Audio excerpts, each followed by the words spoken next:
से उतारो, बेटा हो बिहार का वापस चाहिए, बिहार में चाहिए। जब वो तैयार होकर के नमस्कार करता है, नमस्कार के नाम भाई, अगर आप इंडिया गए हो तो आप हेलीकॉप्टर वहां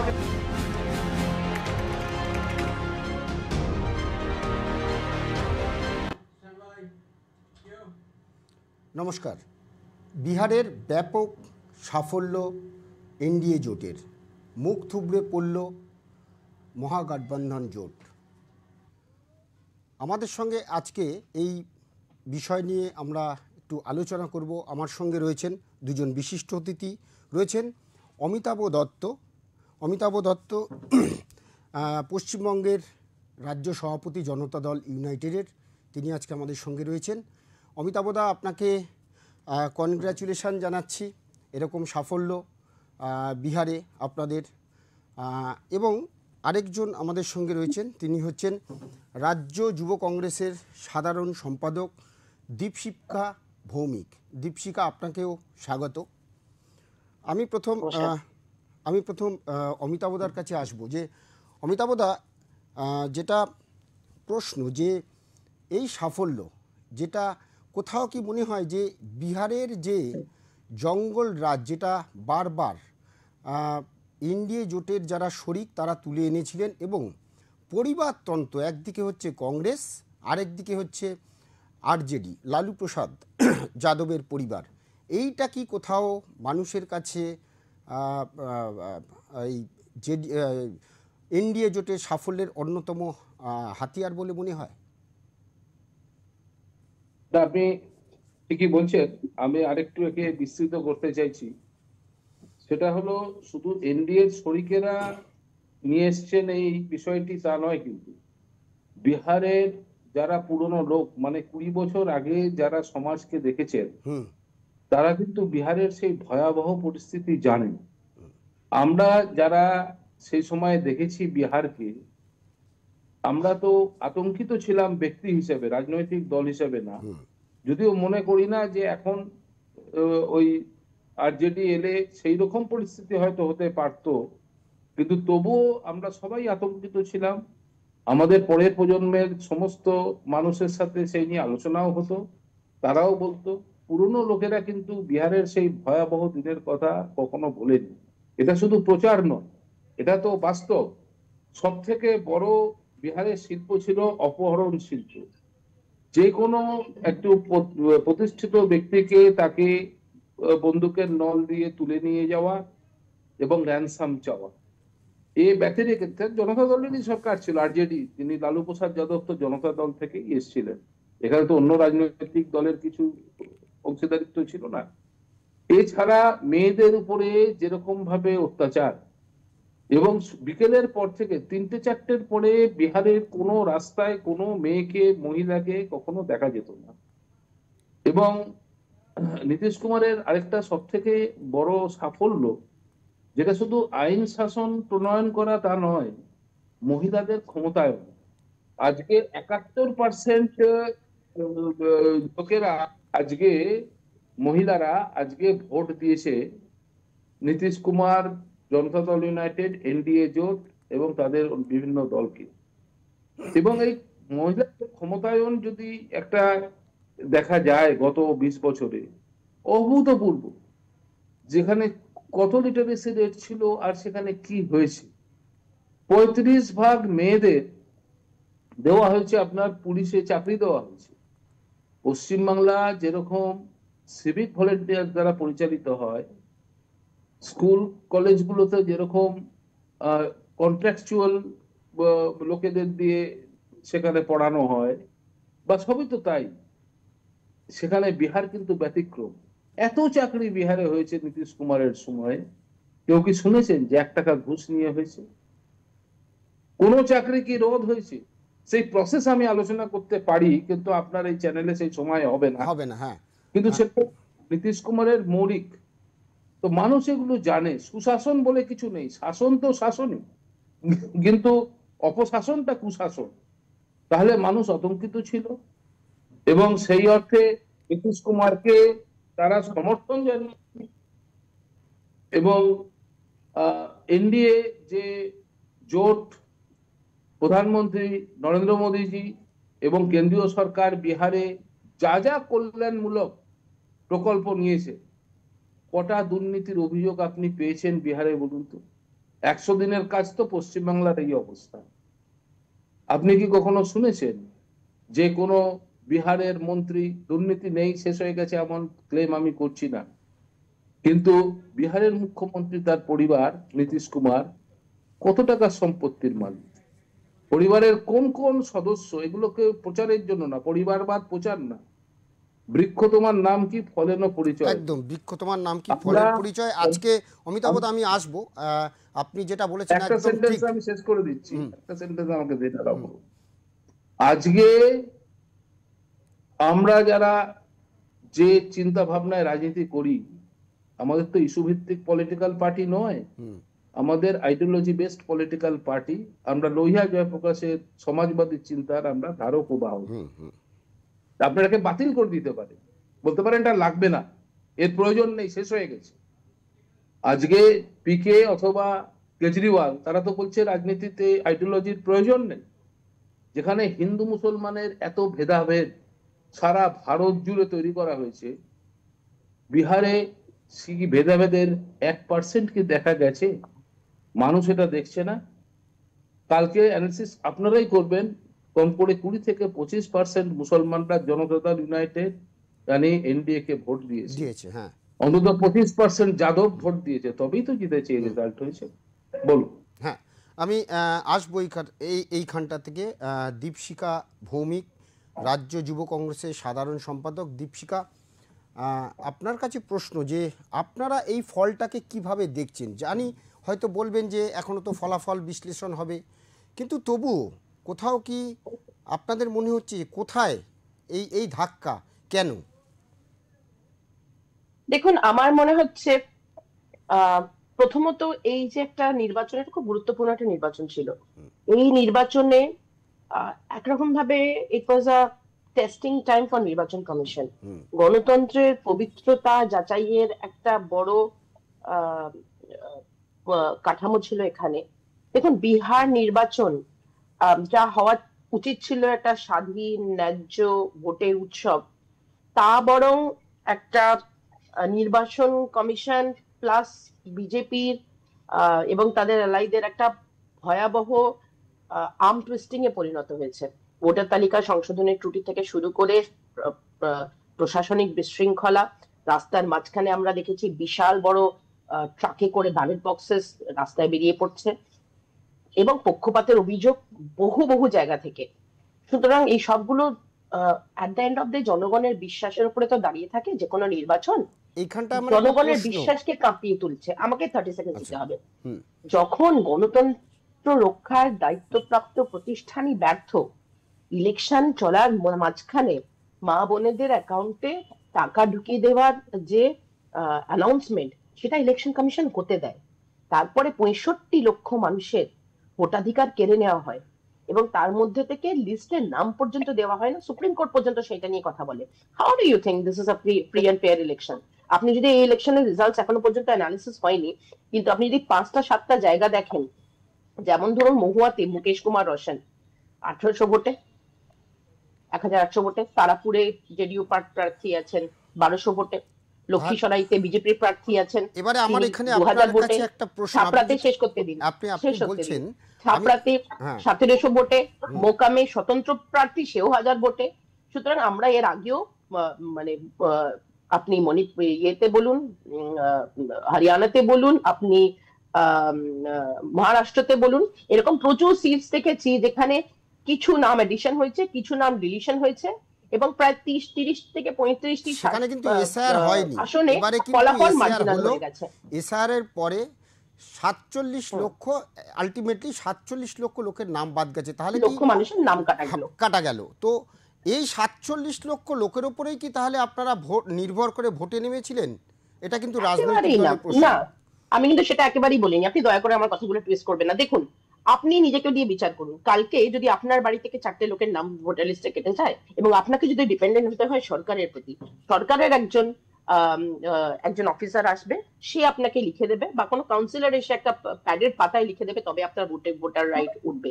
যদি না হয় তাহলে এসআইআর এর লিস্টে আপনার নাম থাকবে, সেখান থেকে এনআরসি লিস্টে নাম হবে। অলরেডি ডিটেনশন ক্যাম্পের কথা বলা শুরু হয়ে গেছে, পুরো দেশে ডিটেনশন ক্যাম্প শুরু হবে। আপনার কি মনে হয় এগুলো সব একদম আপনারা যা অভিযোগ করেছেন সব সত্যি, টেকনোলজি দেখে তা নিয়ে ইলেকশন সুপ্রিম কমিশন কোর্টে মামলাও চলছে 65 লোকের নাম এসআইআর নিয়ে। কাটানো হলো, হ্যাঁ। তারপরে 50 লক্ষ হ্যাঁ। মানুষের নাম বাদ পড়লো, প্রায় 10 লক্ষ বেঁচে গেল। বাকিদের যারা ঝুলে রইলো, তারা ভোটাধিকার হারালো, তাদেরকে দেখে অন্যরা কি বুঝছে যে কালকে আমার পরিবারের একজনের নাম জন্মসনদ থেকে ভোটার তালিকা থেকে বাদ যেতে পারে। এমন সব ডকুমেন্টস দিল, মানে আধার কার্ড বাদ দিয়ে দিল। ইট ওয়াজ আ স্কেরি এনভায়রনমেন্ট। পুরো বিহার ভয় ছিল, মানুষে ভয় ছিল, এবং ন্যাচারালি 47 লক্ষ যে বাদ গেছে তাদের মধ্যে কিন্তু মিটো ভোটার রয়েছে, তাদের মধ্যে ডবল নাম রয়েছে, এগুলো কিন্তু ছিল। যাই হোক, আমার আরেকটা প্রশ্ন আপনার কাছে, যে রাহুল গান্ধী ভোটার অধিকার যাত্রা করেছেন বিহার থেকে, মানুষ কি সেই ভোটার অধিকার যাত্রা যে যে ডিস্ট্রিক্টের ওপর দিয়ে হয়েছিল সেখানে কিন্তু খারাপ ফল করেছে কংগ্রেস এবং মহাগঠবন্ধন? ভোটার অধিকার যাত্রা যেখান দিয়ে গেছে সেই সব জায়গায় ম্যাক্সিমাম লোকের নাম কেটেছে, ঠিক আছে? ন্যায্য ভোটারদের সেই সব জায়গায় ম্যাক্সিমাম বাদ দেয়া গেছে। সেই জন্য মানুষের ক্ষোভ জেগেছে, এবং তারা কংগ্রেসের সঙ্গে নিজেরা মিলে কথা বলেছে। বিরোধীরা বলছে এসআইআর এর প্রক্রিয়া আসলে একটা সুপরিকল্পিত একটা কৌশল, যেখানে ভোটের ময়দানে ক্ষমতা নষ্ট করে দেওয়া। আমি অমিতাভদার কাছে আসবো। অমিতাভদা, আপনি বলুন তাহলে, যে এই 47 লক্ষ ভোটার যে এসআইআর এর জন্য বাদ গেল, কংগ্রেস কি এদের উপর নির্ভর করে, মহাগঠবন্ধন জোট কি এদের উপর নির্ভর করে? আমরা একবারও বলিনি যে কারোর উপরে নির্ভর করে আছি। আমরা বলছি মানুষের মনকে ভয় দেখানো হয়েছে, টাকার প্রলোভন দেখানো হয়েছে। হ্যাঁ হ্যাঁ, অমিতাভদা, এনআরসি ভয় দেখানো হয়েছে এসআইআর এর থ্রু দিয়ে, ডিটেনশন ক্যাম্পের ভয় দেখানো হয়েছে। টুইস্ট করবেন না। আমি তো বিহারের নির্বাচনের সময় তার ক্যাম্পেইনে আমি গ্রাউন্ডে ছিলাম, ওখানে বিভিন্ন বিধানসভা কেন্দ্রে আমি গেছি। সেখানে রাজনৈতিক যেরকম কার্যক্রমে অংশগ্রহণ করেছি, সাধারণ মানুষের সাথেও জাতি ধর্ম নির্বিশেষে সময় পেলেই গিয়ে কমিউনিকেট করেছি। আমার কিন্তু একেবারে স্ট্রং কনভিকশন ছিল, আমি বুঝতে পেরেছিলাম যে মহিলারা হাত ঢেলে ভোট দেবে। তার কারণ হচ্ছে এই যে লক্ষ্মীর ভান্ডার দেখছে, প্রথম সাইকেল দেওয়া তো পশ্চিমবাংলায় প্রথম দেয়নি, নীতিশ কুমার 2006 সালে দিয়েছেন। তিনি ক্ষমতায় এসেছেন 2005-এ, 2006 থেকে দিতে আরম্ভ করেছেন। 35% মেয়েকে তিনি বিহার পুলিশ ফোর্সে সেখানে চাকরি দিয়েছেন। একটা চাকরি, কয়েক লক্ষ লোক সরকারি চাকরি পেয়েছে, টিচার হয়েছে বা ইত্যাদি, একটা দুর্নীতির অভিযোগ ওঠেনি। এটা একটা positive vote. Voter list rig করে জেতা হয়েছে আমি তো কখনোই মনে করি না। হ্যাঁ, এসআইআর এর উপরে অভিভাবক হিসাবে সুপ্রিম কোর্ট ছিল। কপিল সিবালকে লাস্টে সুপ্রিম কোর্ট এসে বলেছে একটা জেনুইন ভোটারের নাম বাদ গেছে, সেই লোকটাকে তুমি দেখাও ফাইনাল ভোটার লিস্ট। কি বলছেন? যোগেন্দ্র যাদব সুপ্রিম কোর্টে নিয়ে চলে এসেছিল লোককে বিহার থেকে। আমি কড়া স্টেপ নেব, কিন্তু যোগেন্দ্র যাদব একটা লাইভ পুরো ফ্যামিলিকে নিয়ে এসেছিল সুপ্রিম কোর্টে। আপনি কি দেখেননি সেই ভিডিও? যোগেন্দ্র যাদব আপনার ব্যক্তিগত চেনা নিয়ে কথা ছিল, ডেটা নিয়ে কথা হচ্ছে। অমিতাভদা, উনি সুপ্রিম কোর্টে প্রেজেন্ট করেছিলেন একজন দলিত মহিলাকে যার নাম কাটা গেছে। কি বলছেন? একটা লোক দেখিয়ে দিন বলছেন। এবারে একজনই তো গেছে। হ্যাঁ, একজন গেছে। যদি আপনারা ঠিক বলেছেন, কিন্তু আমার শেষে অত বেশি মানুষ গেছে বানের জলে ভেসে। আমার একটা ঠিক আছে, আমার একটা ফাইনাল কনক্লুশন আছে। যত ভোট এনডিএ জোট পেয়েছে তার সাথে মহাজোটের 45 লক্ষ ভোট যোগ করলো কি তারা কাছাকাছি আসবে? ধরুন ওই 45 লক্ষ ভোট যাদের বাদ দিয়েছে তারা সবাই ওদেরই ভোটার ছিল। এবং আমি ব্যক্তিগতভাবে, শুনুন আমার অভিজ্ঞতাটাও একটু শেয়ার করতে চাই আপনাদের চ্যানেলের মাধ্যমে। আমি আলাদা করে এক মহিলাকে জিজ্ঞেস করেছিলাম, যাদব মহিলা, যে তুমি কাকে ভোট দেবে, বলতে চাইনি। পরে যখন অনেক বিভিন্ন ভাবে সে বললো নীতিশ কো দেंगे। আমি বললাম কেউ? ও তো বুড়া হো গিয়া, ছটিয়া গিয়া। এইটা বলার পরে সে আমার উপরে ক্ষুব্ধ হয়ে গেল। বলছে বাপ বুড়া हो जाने से बेटी क्या उसको फेंक देती है? আমি তখন ওই সেন্টিমেন্টটা বুঝলাম। প্রশান্ত কিশোর যে প্রচারটা করেছে, সেই প্রচারটা সব জায়গায় নই ফেল। আমি অটোতে উঠছি, আমি জিজ্ঞেস করলাম তোমার নাম কি, সেও যাদব। আমি বললাম তুমি কি আরজেডি কে ভোট দেবে? কেউ? আমি ইন্টার হ্যায়, ও তো নই ফেল হ্যায়। কংগ্রেসের দুর্ভাগ্য যে রাহুল গান্ধী যে কাজটা করেছেন, ওই যাত্রা, ভোট যাত্রা করেছেন, ভোটার অধিকার যাত্রা, হ্যাঁ ওই অধিকার যাত্রা, তারপরে 1-1.5 মাস এই মহাজোট কিন্তু গ্রাউন্ডে বসেছিল, তারা ভোট করতে পারেনি, তারা জোট করতে পারেনি। পরে যাকে আপনি ফ্রেন্ডলি লড়াই বলছেন, এই ফ্রেন্ডলি লড়াইটা যে সুইসাইডাল লড়াই, এটা ডেডলি লড়াই। জোট করতে পারেনি মহাজোট। কংগ্রেস বস্তুগতভাবে বিহারে অস্তিত্বহীন, উত্তরপ্রদেশে কংগ্রেস অস্তিত্বহীন,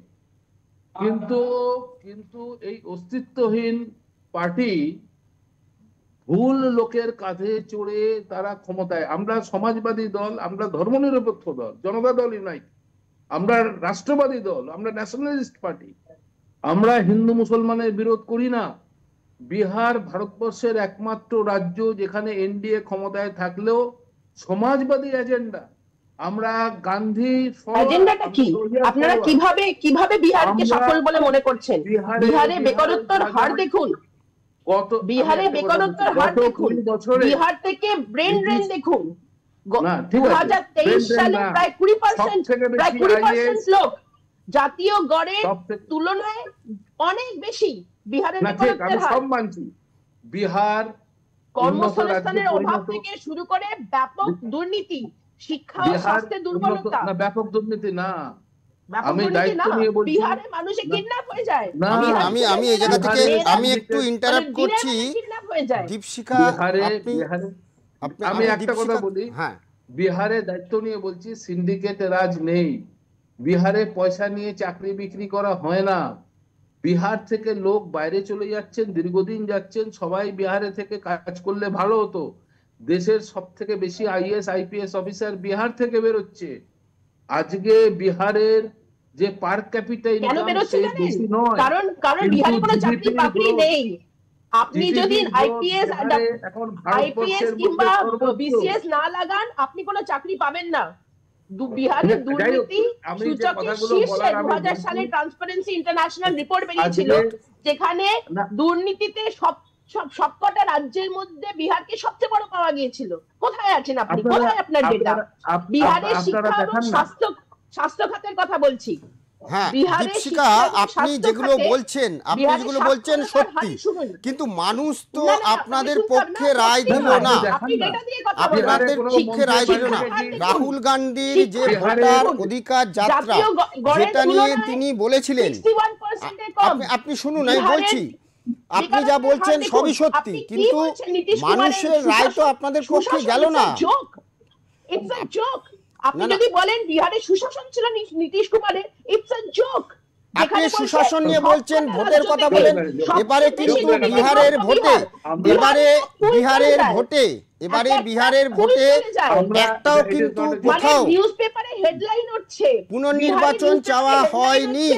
পুলবা হো গই গুলবা, একটা দুটো ছোটখাটো বিক্ষিপ্ত ঘটনা ছাড়া এই ধরনের হেডলাইন দিয়ে মজা নেয় বিহারে, কিন্তু কোথাও পুনর্নির্বাচন চাওয়া হয়নি। আপনি যেটা বলছেন, লোকে পুকুর চুরি করে, এরা পুরো পুল চুরি করে, এরা পুরো একটা হাইওয়ে চুরি করে ফেলে।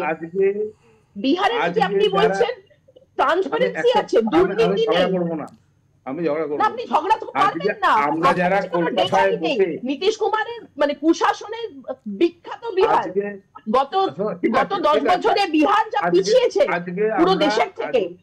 আজকে আমরা যারা আপনি একটা সূচক দেখিয়ে দিন অমিতাভ বাবু, আপনি তো এত এডুকেটেড মানুষ, আপনি একটা সূচক দেখিয়ে দিন যে এই সূচকে দেখো মা গত 10 বছরে বিহার কত এগিয়েছে। আমি আপনার কথা মেনে নেব।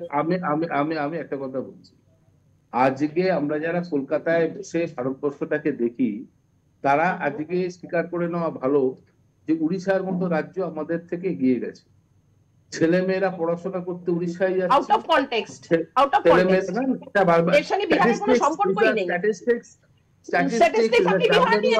আপনি বিহার নিয়ে স্ট্যাটিস্টিক্স দিন অমিতাভ বাবু, আপনার বিহারে কোনো স্ট্যাটিস্টিক্স দিতে গেলে সেটা ভোটের আগে যাওয়ার হয়েছে, কিন্তু নির্বাচনের ফলাফল মানুষ তাহলে চোখ বন্ধ হ্যাঁ, করে একদম, আপনি একদম। বলছেন ভীষণ ভালো নাকি নীতিশ কুমারের সুশাসন? আমার 20 হাসি পাচ্ছে বছরে সুশাসনের কথা বিহার শুনে। পরিবর্তিত হয়েছে। কিভাবে? আজকে আইন বিহার শৃঙ্খলার থেকে দুর্নীতি করুন। হয়ে দীপশিকা, আইন শৃঙ্খলা আরো ভেঙে পড়েছে। আপনি এই জিনিসটা বলছি বলুন তো, যে বিহারে এরকম নীতিশ headline কুমারের চলছে, একটা গুলওয়া অ্যান্টি কোথায় গুলওয়া? ইনকামবেন্সি হয়েছে, কিন্তু সেই অ্যান্টি না, ইনকামবেন্সি কি হচ্ছে তো কাজ বটেই। করলো ভোটের ময়দানে? আপনি বলুন। আপনি বলুন না, যেখানে না, না, না, ইলেকশন আজকে ফলাফল, আজকে যে ফলাফলটা, সেই ফলাফলে অ্যান্টি ইনকামবেন্সি কি কাজ করলো? এক নম্বর। আমি দু বলছি তো, নম্বর বলতে হচ্ছে আপনাকে বলতে দিতে হবে। 47 লক্ষ আপনাকে ভোটারের বলতে দিতে নাম হবে কাটা আমাকে। গেছে আপনি বলছেন, সেখানে আপনি বলছেন না, না, যে আপনি বলুন না ইলেকশনটা কি যে তাহলে সুষ্ঠু যা ভোট সুন্দর পেয়েছে হয়েছে? এখন পর্যন্ত সেটা যদি ইলেকশন যোগ চলতে করেন চলতে যদি তাহলে ট্রাক কি দেখা যায়, তাহলে ট্রাক কি ভর্তি এনডিএ করে জোট হেরে মানুষের যাচ্ছে? আপনি এটাও দেখুন। ইভিএম মেশিন, শয় শয় ইভিএম মেশিন যেখানে বেরিয়ে যাচ্ছে ইলেকশন চলাকালীন, যে না, না, যদি তাই হয়, একটাও তো উপনির্বাচন হয়নি। আপনি যে অভিযোগগুলো করছেন, এখন একটাও করছে। তো উপনির্বাচনের কালকে- দাবি কংগ্রেস কালকে- বা কালকে মহাগঠবন্ধন রাত্রির তরফ পর্যন্ত- থেকে আসেনি। কাল রাত্রির পর্যন্ত হয়নি। না, কোথায় কাল হয়েছে? রাত্রির পর্যন্ত তো বলা হয়েছে আমি বুঝতে যে পারছি না কেন মহাজোট বিশাল উপনির্বাচন মানে majority নিয়ে আসবে। এই ইলেকশনের মধ্যে ট্রাকে কালকেও তো করে বলা ইভিএম হয়েছে। নিয়ে যেতে দেখা হয়েছে কি আর হয়নি? রেজাল্ট শুনার পরে না, না, বলছেন হয়েছে কি পুনর্নির্বাচন তো এটা পুনর্নির্বাচন কি চেয়েছে? এটা দেখুন, পুনর্নির্বাচন না, কংগ্রেস- পুনর্নির্বাচন কি চেয়েছে আমি কোনো আমি একটা একটা জায়গায়? কথা বলছি, আমার একটা অ্যাপিল আছে। হ্যাঁ, আপনি কি মনে কংগ্রেস করছেন এটা ফ্রি এন্ড ফেয়ার ইলেকশন? আপনারা কি কংগ্রেস- জানেন না যে ইলেকশন চলাকালীন কংগ্রেস- একটা কংগ্রেস অ্যানাউন্সমেন্ট পার্টি হচ্ছে আমরা মনে করি- যে মা বোনেদের অ্যাকাউন্টে 10,000 করে টাকা দিয়ে দেব? এইটা কি ইলেকশনের কোন আমরা- প্রসেস? কোন আমরা- দেশে এই আমরা- ধরনের গণতান্ত্রিক ঠিক আছে। নির্বাচন কি তাহলে হয়ে 10,000 থাকে? টাকা দিয়ে ভোটটা তো হয়েছে। মানে আমরা আপনারা টাকা কি টাকা দিয়ে ইন্ডিয়ান মানুষের পক্ষে ভোট তো হয়নি। কিনেছেন? আপনাদের তো আমরা- লজ্জা করা উচিত। আপনি মনে আমরা করেন মনে করি- গণতন্ত্র, যেখানে আপনারা টাকা দিয়ে ভোট কিনছেন, আচ্ছা, সেটা নিয়ে আপনি proud আমরা হচ্ছেন? আমরা ঠিক আমরা আছে। মনে করি দীপশিকার You are অভিযোগ Congress আমরা party- নিচ্ছি। আমাকে ছোট্ট করে বলুন, আমরা যখন আলোচনা করছি 2026-এর নির্বাচন আমাদের এই বাংলায়, তো 2026-এর নির্বাচনে দুজনের কাছেই আমার প্রশ্ন ছোট ছোট আমরা শেষ করব, যে এই নির্বাচনের কোনো প্রভাব কি এখানে পড়বে? যেখানে মহিলাদের উন্নয়নের কথা অমিতাভদা বললেন, সেই মহিলাদের সুশাসন উন্নয়ন যা বলছেন, সেটা কিন্তু দেখা যাচ্ছে যে এই রাজ্যেও তৃণমূলের পক্ষে বড় ভোটার হচ্ছে মহিলারা। তো সেইখান থেকে 2026-এর নির্বাচনে অমিতাভদা আপনি বলুন এর কতটা প্রভাব এখানে পড়বে? অনেকটাই পড়বে যদি বিরোধী জোট তৈরি হয়। দেখুন, নীতিশ কুমারের সাফল্য হচ্ছে ইনক্লুসিভ গ্রোথ। হিন্দু মুসলমান জাত পাত নির্বিশেষে সকল মানুষের জন্য উন্নয়ন, শুধু হিন্দুর জন্য উন্নয়ন নয়, শুধু মুসলমানের জন্য উন্নয়ন নয়। পশ্চিমবাংলায় যদি সমস্ত জাতি ধর্ম নির্বিশেষে মানুষের জন্য কাজ করার জন্য বিরোধী জোট হয় এবং মানুষের যে বুনিয়াদী সমস্যা, আজকে বেকারত্ব, স্বাস্থ্য, শিক্ষা, শিল্প, কৃষি ইত্যাদি যত কিছু আছে, কত আইন শৃঙ্খলা, একটা মেয়ে কাজ কর্মরত সরকারি কর্মচারী ডাক্তার, তার উপর অত্যাচার হয়ে তাকে খুন করা হয় এবং সেখানে শাসনে যারা বসে আছেন তারা কি ধরনের শব্দ উচ্চারণ করে, এটা কি বিহারে আপনি কল্পনা করতে পারেন? বিহারে কি ক্রাইম হয় না? আজকে এই বাংলায় জনগণের এই যে বাংলায় বিধায়ক- আমি এটাই বলছি, তাহলে আপনি বলছেন এই বাংলায় 2026-এ এই যে নির্বাচনটা হলো, এসআইআর পরে প্রথম বিহারে নির্বাচন হলো, এই রাজ্যেও এসআইআর হচ্ছে, সেই জায়গা থেকে বাংলায় কি এর কোনো প্রভাব পড়বে? খুব সংক্ষেপে। কিসের প্রভাব পড়বে? এসআইআর এর? হ্যাঁ, এসআইআর পরে মানে এই রাজ্যের কোনো SIR নিয়ে পরিবর্তন হল্লা হচ্ছে, এসআইআর নিয়ে অহেতুক হল্লা এবং ইস্যু তৈরি করা হচ্ছে। এর আগে তো এসআইআর হয়েছে, 2002-এর লিস্টে তো আমাদের নাম আছে, তখনও তো এসআইআর হয়েছিল। আজকে যদি কেউ বলে 80 লক্ষ লোকের নাম বাদ দিয়ে দেবো, 25 লক্ষকে ঢোকাবো, কেউ মারা যাচ্ছে, এটা তো অহেতুক। আমরা তো অ্যাপিল করেছি জনতা দল ইউনাইটেড, আজকেই অ্যাপিল করেছি সমস্ত বিরোধী শক্তির কাছে, শাসক দলের কাছে, যে তোমরা চেষ্টা করো, দেখো যে সঠিক ইলেকটোরিয়াল রোল তৈরি হোক এবং ন্যায্য একজনও ভোটার জানে তার থেকে বাদ না যায়। এটা তো গণতান্ত্রিক পদ্ধতি। একদম একদম জনতা দল ইউনাইটেড, একটা কথা বলে নি, জনতা দল ইউনাইটেড গণতন্ত্র বিরোধী রাজনৈতিক দল নয়। আমরা কংগ্রেসকে স্বীকৃতি দিই, আমরা তাকে স্মরণ করি নেহেরুকে, যে তিনি custodian of democracy in India. যদি নেহেরুজি গণতন্ত্র না আনতেন তাহলে ভারতবর্ষের যে স্তরেই আজকে গণতন্ত্র থাক, সেই গণতন্ত্রটা থাকতো না। ইন্দিরা গান্ধী ওই সময় কিছুদিন গণতন্ত্রকে হরণ করেছিলেন, কিন্তু কংগ্রেস পার্টি গণতন্ত্রকে প্রতিষ্ঠা করেনি, এটা শত্রুও বলতে পারবে না।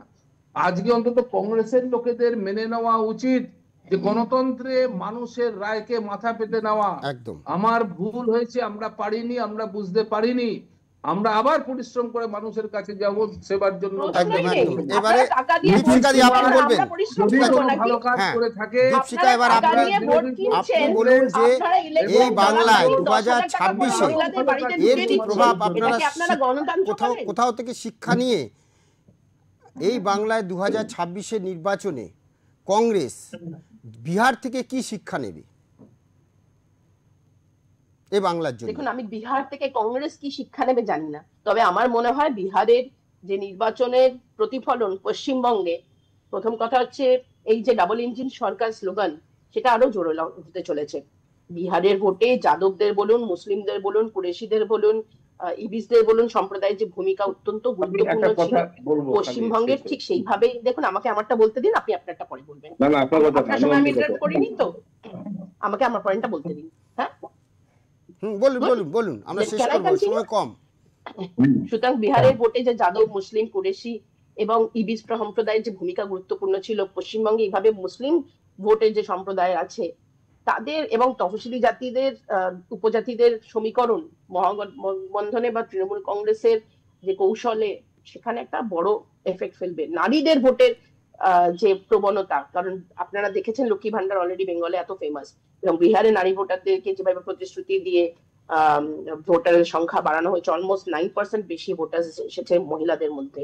এই প্রবণতা পশ্চিমবঙ্গেও তার প্রভাব ফেলবে, কারণ মহিলাদের জন্য কল্যাণমূলক প্রকল্প নিয়ে তৃণমূলের প্রচার সেটা প্রচন্ড জোরেলা এবং আরো জোরদার হবে।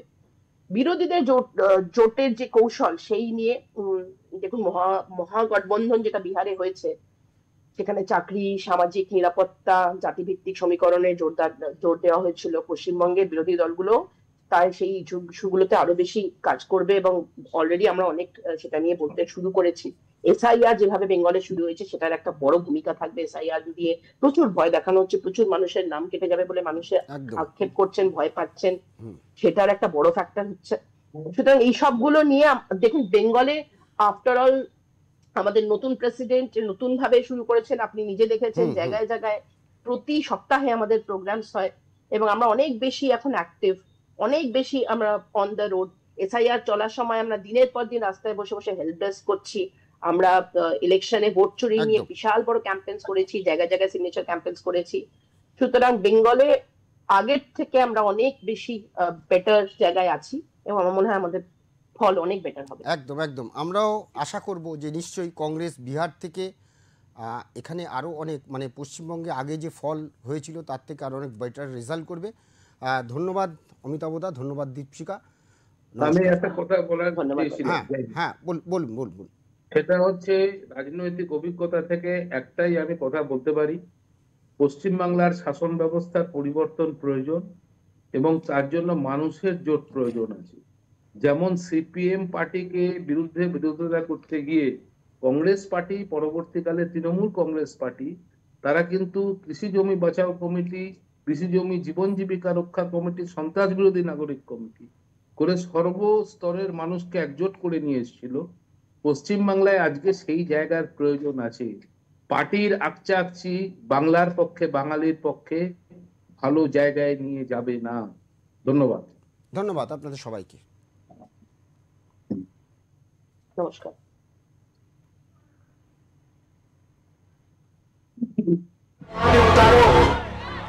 बेटा हो बिहार का, वापस चाहिए बिहार में चाहिए।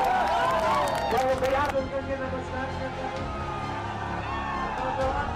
के नाम भाई, अगर आप इंडिया गए हो तो आप हेलीकॉप्टर वहां